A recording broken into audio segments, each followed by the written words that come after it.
Hello guys and welcome back to another Inspo. For today's video, here going to show you or discuss for you how to fix Vortex phone not making or receiving calls. So if you're interested, let's get started. So there are a few things that you could do here. So first is want to check your signal. Now before anything else, look at your signal bars up top.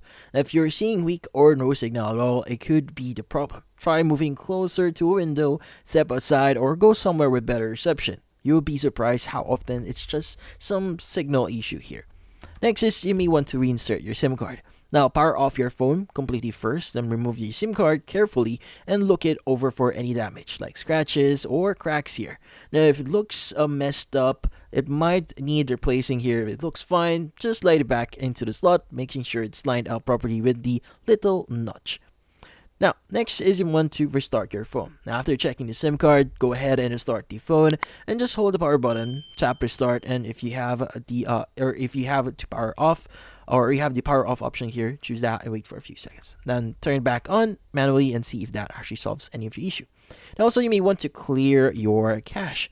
Now, if calls still aren't working, don't worry. Next is you want to clear some junk out of your phone app. Now, you want to go to your settings, then apps, then find the phone app here, tap on storage, and click or hit on the clear cache option. Now, it won't delete your contacts or call history here, just cleans up temporary files that might be causing some glitches. And finally, you may want to reset your network settings. Now, you want to go to your settings in general management, then reset, then choose the reset network setting option. Now, this will wipe out any saved Wi-Fi password and Bluetooth devices, but it also gives your phone a fresh shot at connecting properly to mobile networks. Now, in this case, that's about it. So, hopefully this video was able to help you. Like and subscribe to NFT Inspo. Thank you for watching.